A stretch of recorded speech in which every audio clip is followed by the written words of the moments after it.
বিজেপিৰ 80জন MLA থাকোঁতে মই এজন MLA অখিল গগৈয়ে হিমন্ত বিশ্ব শৰ্মাক কন্দুৱাই দিওঁ। এতিয়া যদি মোৰ লগত যদি চেয়াৰমেন নাথাকে আৰু উজনি অসমৰ পৰা মই এইবাৰ কমেও 7ৰ পৰা 10জন MLA জিকাম আৰু চেয়াৰমেনদাৰ লগত যদি নামনি অসমৰ পৰা আৰু 4-5জন মই জিকাব পাৰো, 10ৰ পৰা 15জন বা 20জন MLA যদি আমাৰ থাকে অখিল গগৈৰ লগত, তেতিয়াহ'লে বিধানসভাত 24 ঘণ্টা ভূমিকম্প। এটাও বেয়া কাম কৰিবলৈ আৰু হিমন্তক নিদিওঁ মই। হিমন্ত যদি আহে হিমন্ত ঠাণ্ডা হৈ থাকিব লাগিব আৰু কংগ্ৰেছ যদি আহে কংগ্ৰেছেও আপোনালোকৰ কাম কৰিব লাগিব। হিমন্ত যদি আহে এইবাৰ ডেইলি তেওঁ কান্দি থাকিব লাগিব আৰু কংগ্ৰেছৰ লগত যদি আমি চৰকাৰ কৰো কংগ্ৰেছকো সকলো কাম কৰিবলৈ বাধ্য কৰিম। একেটা সময়তে মই হিমন্তক খেদিবলৈও সপোন দেখি আছো, বিজেপি RSSক খেদিবলৈও সপোন দেখি আছো, চাচা মামাক একেলগতে ব্ৰহ্মপুত্ৰলৈ দলিয়াই দিবলৈও মন কৰি আছো আৰু একেটা সময়তে মই অসমৰ হিন্দু মুছলমান খ্ৰীষ্টান জৈন সকলো খেতিয়ককে ভাৰতবৰ্ষৰ ভিতৰতে ধনী খেতিয়ক ৰূপে কৰি তোলাৰ সপোন দেখি আছো। কিন্তু কোনোবাই যদি হিন্দু মুছলমান কৰে তেতিয়াহ'লে টিকাত চিটিপ পুলিচে কোপ দিব। কিন্তু মই কৈ দিলো সেইটো মই কাকো কৰিবলৈ নিদিওঁ। যোৱা 26 অক্টোবৰৰ পৰা এদিনো ঘৰলৈ নোযোৱাকে মই সদায় গাঁৱে গাঁৱে নগৰে চহৰে বাগানৰ লাইন এইবিলাকত মিটিং কৰি ঘূৰি আছো। মোৰ এটাই উদ্দেশ্য যে 2026 চনৰ বিধানসভা নিৰ্বাচনত বিজেপি চৰকাৰখনক ব্ৰহ্মপুত্ৰত দলিয়াই দিম। 24 ঘণ্টা মই এতিয়া এটাই কাম কৰি আছো, দিনে ৰাতিয়ে মোৰ এটাই কাম। এতিয়া মই সপোনো দেখো এটাই যে বিজেপিক হৰুৱালো। এনে থকা অৱস্থাতো মই অনবৰতে ভাবি থাকো যে কেনেকে বিজেপিক হৰুৱাম। মোৰ চিন্তা চেতনা অকল এটাই যে বিজেপি RSS নামৰ এই একেবাৰে ভয়ংকৰ ৰাজনৈতিক দলটোক অসমৰ পৰা বিদায় দিব লাগে। অসমৰ পৰা ধৰ্মৰ ৰাজনীতিটো বন্ধ কৰি দিব লাগে। বিজেপি হ'ল হিন্দু সাম্প্ৰদায়িক মৌলবাদী দল আৰু AIDFটো হ'ল মুছলমান সাম্প্ৰদায়িক মৌলবাদী দল। আপোনালোকে কোনোবাই ভাল পায় বেয়া পায় মই কাকো খাতিৰ নকৰো। মই যেনেকে বিজেপিক গালি পাৰো তেনেকে মই AIDFকো গালি পাৰো। খোলাখুলি কথা, কোনোবাই ভালো পাব পাৰে আপোনালোকে বেয়াও পাব পাৰে। মোৰ শপত, মই কচম খাইছো যে 2026 চনত হিন্দু সাম্প্ৰদায়িক দল বিজেপি RSS আৰু মুছলমান সাম্প্ৰদায়িক দল AIDF এই দুইটা দলক ব্ৰহ্মপুত্ৰত উটুৱাই নিব।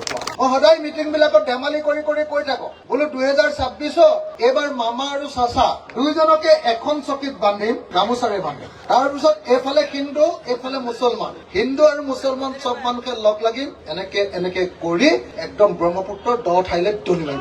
এই দুইটা পাৰ্টিক যদি খেদিব নোৱাৰো অসমত কোনোৱেই শান্তিত থাকিবলৈ নাপায়। ভাইৰ বেহেনো আমাৰ প্ৰধানমন্ত্ৰী হোৱাৰ আগতে এটা মুৰ্গী ডিমৰ দাম আছিলে 3 টকা, এতিয়া কেই টকা?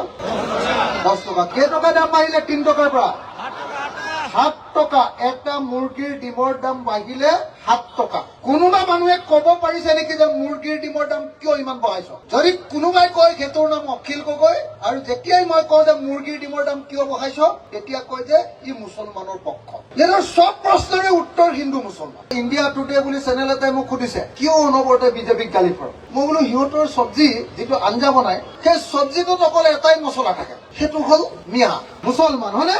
সদায় মই বোলো আৰু মোৰ মিয়া মছলা খাবলৈ মন নাই আৰু এইবাৰ মই অসমৰ পৰা মিয়া মছলাটো নাইকিয়া কৰি দিব খুজিছো। সদায় চব কথাতে যদি মিয়া মিয়া মিয়া মিয়া কয় নে নকয়? এই অসমখন খালে মিয়াই। মইতো দেখি আছো যে মোৰ অসমখন খালে নৰেন্দ্ৰ মোদী, অমিত শ্বাহ আৰু হিমন্তই। কোনেও হিমন্তৰ নামো ল'ব নোৱাৰে, কোনেও নৰেন্দ্ৰ মোদীৰ নামো ল'ব নোৱাৰে, কোনেও অমিত শ্বাহৰ নামো ল'ব নোৱাৰে।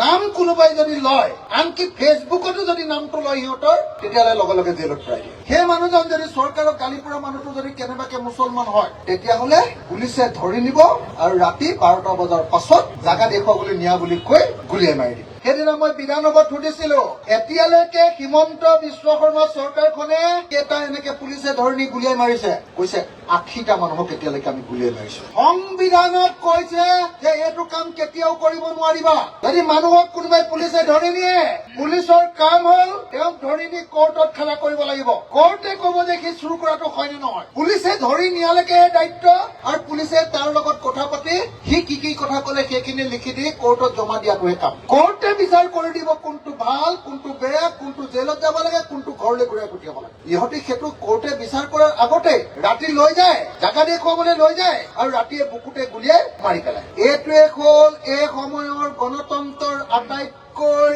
কলা অধ্যায় যে ইহঁতি আমাৰ দেশৰ সংবিধান নামানে, ইহঁতি আমাৰ দেশৰ আইন কানুন নামানে, ইহঁতি আমাৰ দেশৰ আদালত নামানে, ইহঁতি একোৱেই নামানে।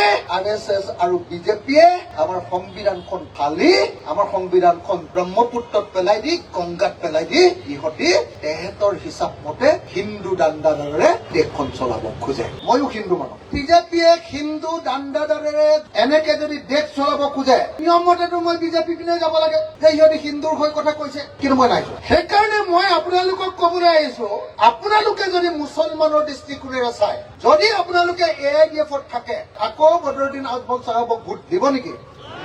যোৱাবাৰ ধুবুৰী লোকসভা ইলেকশ্যনত বদৰুদ্দিন আজমল চাহাবক মই ঘাটে ঘাটে পানী খুৱাই দিলো। আজমল চাহাবক সৰুৰ মেইন মানুহজন কোন বুলি ভাবিছে আপোনালোকে? কোনে আটাইতকৈ একদম টেঙা কৰি দিলে? ৰকিবুল হুছেইন ডাঙৰীয়া যে ইমান ভোটত জিকিলে, কাৰ কাৰণে? এতিয়া ৰকিবুল হুছেইনক ভাল পাই আছে নে বেয়া পাই আছে? কৈ দিয়ক খোলাখুলিকে, ভাল নে বেয়া? কেলে বেয়া পাইছে? কাম নাই। কেলে? বিপদৰ সময়ত আপোনালোকৰ লগত থকা নাই বুলি কৈছে। মই নেক্সট যেতিয়া ৰকি দাক লগ পাম, মই তেওঁক কম যে মন্দিয়া দেশত মই মিটিং কৰিছিলো, আপোনাক কিন্তু মানুহে বেয়া পাইছে দেই। মই চিধা চিধিকে কৈ দিম, মোক বেয়া পাইছে নেকি? যদি মোক বেয়া পোৱা নাই, তেতিয়াহ'লে মই আপোনালোকক এটা অনুৰোধ কৰিব খুজিছো। এইবাৰ মন্দিয়া সমষ্টিৰ পৰা মই আপোনালোকৰ সন্মুখলৈ এজন মানুহক আগবঢ়াই দিব খুজিছো। এই মানুহজনক আপোনালোকে জিকাব নে নিজিকায়? মোক এটা কথা চিধাকে কওক যে চেয়াৰমেন আলী মন্দিয়া বিধানসভা সমষ্টিৰ পৰা জিকিব নে হাৰিব? 100টা ভোটৰ ভিতৰত কেইটা ভোট পাব চেয়াৰমেন আলীয়ে? 80% পাব? 90%? সঁচাকে জিকিবনে? তেতিয়াহ'লে মই আমাৰ এজন বিধায়ক হল বুলি ধৰি ল'ব পাৰো? চেয়াৰমেন দা আজিৰ পৰা আমাৰ দলৰ সদস্য, আমাৰ বিধায়ক হ'ব। এতিয়া আপোনালোকক সুধিছো, এটা অখিল গগৈয়ে হিমন্তক একদম ৰঙা চিঙা কি কৰি দিব? অখিল গগৈ এটা দলৰ এটা MLA, বিজেপিৰ 80জন MLA থাকোতে মই এজন MLA অখিল গগৈয়ে হিমন্ত বিশ্ব শৰ্মাক কন্দুৱাই দিওঁ। এতিয়া যদি মোৰ লগত যদি চেয়াৰমেন নাথাকে আৰু উজনি অসমৰ পৰা মই এইবাৰ কমেও 7ৰ পৰা 10জন MLA জিকাম, আৰু চেয়াৰমেন দাৰ লগত যদি নামনি অসমৰ পৰা আৰু 4-5জন মই জিকাব পাৰো, 10ৰ পৰা 15জন বা 20জন MLA যদি আমাৰ থাকে অখিল গগৈৰ লগত, তেতিয়াহ'লে বিধানসভাত 24 ঘণ্টা ভূমিকম্প। এটাও বেয়া কাম কৰিবলৈ আৰু হিমন্তক নিদিওঁ মই। হিমন্ত যদি আহে, হিমন্ত ঠাণ্ডা হৈ থাকিব লাগিব, আৰু কংগ্ৰেছ যদি আহে, কংগ্ৰেছেও আপোনালোকৰ কাম কৰিব লাগিব। হিমন্ত যদি আহে, এইবাৰ ডেইলি তেওঁ কান্দি থাকিব লাগিব, আৰু কংগ্ৰেছৰ লগত যদি আমি চৰকাৰ কৰো, কংগ্ৰেছকো সকলো কাম কৰিবলৈ বাধ্য কৰিম। একেটা সময়তে মই হিমন্তক খেদিবলৈও সপোন দেখি আছো, বিজেপি RSSক খেদিবলৈও সপোন দেখি আছো, চাচা মামাক একেলগতে ব্ৰহ্মপুত্ৰলৈ দলিয়াই দিবলৈও মন কৰি আছো, আৰু একেটা সময়তে মই অসমৰ হিন্দু, মুছলমান, খ্ৰীষ্টান, জৈন সকলো খেতিয়ককে ভাৰতবৰ্ষৰ ভিতৰতে ধনী খেতিয়ক ৰূপে গঢ়ি তোলাৰ সপোন দেখি আছো। কিন্তু কোনোবাই যদি হিন্দু মুছলমান কৰে, তেতিয়াহ'লে টিকাত চিটিপ পুলিচে কোপ দিব। কিন্তু মই কৈ দিলো, সেইটো মই কাকো কৰিবলৈ নিদিওঁ। আজি এজন মুছলমান মানুহে মন্দিয়াৰ পৰা ভয়ে ভয়ে গুৱাহাটীলৈ যায় বাছত যাওঁতে। কেলে? তেওঁ টুপিটো পিন্ধি আছে, তেওঁ দাঢ়িকেইডাল আছে, ফটককে কোনোবা RSS, বিজেপি, বিশ্ব হিন্দু পৰিষদৰ মানুহে, বজৰং দলৰ মানুহে ৰাস্তাতে পিটিব নেকি বুলি ভয় খায় নে নাই? গুৱাহাটীত যেতিয়া বিল্ডিঙৰ কাম কৰিবলৈ যায় ভয় লাগে নে নাই? যেতিয়া উজনি অসমত ইটা ভাটাৰ কাম কৰিবলৈ যায় ভয় লাগে নে নাই? আনকি যেতিয়া বেংগলোৰ বা চেন্নাইলৈ যায়, তেতিয়াও ৰেলত কোনোবাই মাৰপিট কৰিব বুলি ভয় কৰে নে নকৰে? এইটো কোনে কৰি দিলে? এইটো বিজেপি হয় নে নাই? এইটো নৰেন্দ্ৰ মোদী আৰু হিমন্ত বিশ্ব আৰু অমিত শ্বাহে কৰি দিলে নে নাই? মই যিদিনা চৰকাৰ কৰিম, অসমৰ প্ৰত্যেকজন নাগৰিকৰ মনৰ পৰা মই ভয় নাইকিয়া কৰি ভয়মুক্ত অসম গঠন কৰি দিম। মোৰ বাহিৰে আৰু কোনোবা দ্বিতীয়জন মানুহে আজিলৈকে আপোনালোকক এইবিলাক কথা কৈছে নেকি? ভয়মুক্ত অসম গঠন কৰিম বুলি এতিয়ালৈকে কোনোবাই কবলৈ আহিছে নেকি? যেতিয়াই হিমন্তই মুছলমান মানুহক ভয় খুৱাব খুজিছে, যেতিয়াই হিমন্তই ট্ৰাইবেল মানুহক ভয় খুৱাব খুজিছে, যেতিয়াই হিমন্তই আমাৰ আহোম মানুহক ভয় খুৱাব খুজিছে, তেতিয়াই অসমত আন কোনো নাযায়। ৰাইজৰ সন্মুখত থিয় হোৱা মানুহটো মই অকল অখিল গগৈ। ইয়াৰ পাছতো যদি আপোনালোকে আমাৰ যোগ্য মানুহজনক ভোট নিদি লাংফাং মানুহবিলাকক ভোট দি থাকে পইচাৰ কাৰণে, 2 নম্বৰী বেলেগ বেলেগ কথা কোৱাৰ কাৰণে, লাভ একো নাই। মই কৈ দিলো, যিদিনা ৰাইজৰ দল শাসনলৈ আহিব, সেইদিনা অসমত চব জাতিৰ মানুহে শান্তিৰে থাকিবলৈ পাব। যিদিনা ৰাইজৰ দল আসনলৈ আহিব সেইদিনাৰ পৰা অসমৰ দুখীয়া খেতিয়ক বিলাকে সন্মানো পাব আৰু টকাও বাঢ়ি যাব। মই আপোনালোকক প্ৰতিশ্ৰুতি দিছো, মই অসমৰ চব মুছলমান, হিন্দু, খ্ৰীষ্টান, জৈন, বৌদ্ধ, শিখ যিমান ধৰ্মৰ মানুহ আছে, মুঠতে যদি মহিলা হয়, এতিয়া হিমন্তই 1250 টকাকে অৰুণোদয় দিছে।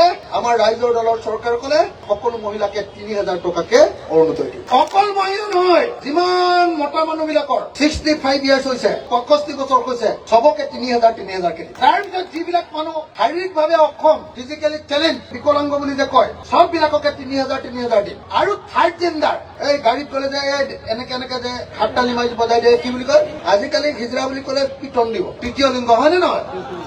হিমন্তৰ নিচিনাকে বেয়া শব্দ নকব এইবিলাক। তৃতীয় লিংগ বিলাককো মই চবকে 3000 দিম।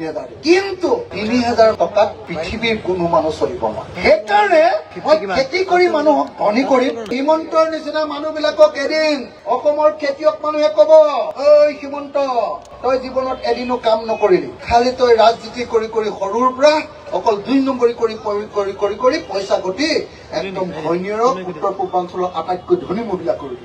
আৰু তই 2 নম্বৰী নকবি, আৰু তই টকা নাখাবি। সাধাৰণ মানুহৰ জহনি যোৱা তোক 1 বস্তা চাউলকে দিছো বুলি দলিয়াই দিব পাৰিম। 1250 টকা আমাক নালাগে, হিমন্তকে আমি 1 বস্তাৰ জহা চাউল দি দিম। মই অসমৰ প্ৰত্যেকজন খেতিয়কক তেনেকে ধনী কৰাম। মোৰ সপোন আছে, মোৰ প্লেন আছে, মোৰ কিতাপ মই লিখি থৈছো।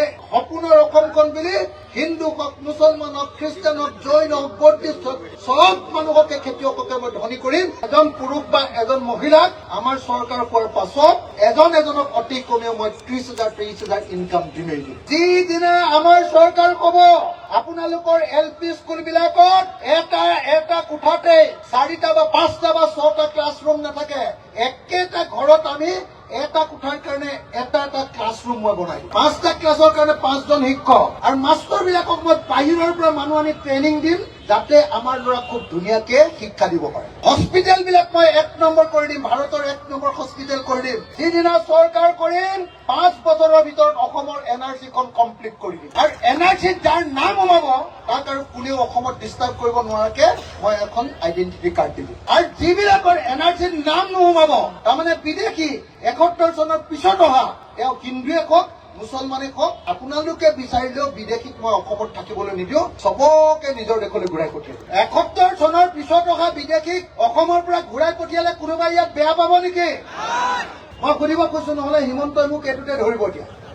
বিজেপিয়ে এইটোকে উলিয়াব, এই মুছলমানৰ ওচৰত এই চবকে আইডেন্টিটি কাৰ্ড দিম বুলি কৈছে। আৰু মই আপোনালোকক গেৰাণ্টি দিছো 2 বছৰৰ ভিতৰত আপোনালোকৰ ডি ভোটাৰৰ সমস্যা মই 100% শেষ কৰি দিম। মই ব্ৰহ্মপুত্ৰৰ একদম শদিয়াৰ পৰা ধুবুৰীলৈকে এই গোটেই নদীখনৰ পাৰ বিলাকত জিঅ' বেগ লগাই, যাতে পাৰ বিলাক ভাঙিব নোৱাৰে, আৰু মথাউৰি বিলাক ওখ কৰি তাৰ ওপৰত পকা ৰাস্তা বনাই দি পথাৰটো যাতে একদম হেভি হয় তাৰ ব্যৱস্থা কৰি সম্পূৰ্ণৰূপে বানপানী সমস্যাৰ সমাধান কৰি দিব খোজো। আৰু খহনীয়াৰ পৰা প্ৰত্যেকজন মানুহক মই মাটিও দিম আৰু খহনীয়াটো নাইকিয়া কৰি দিম।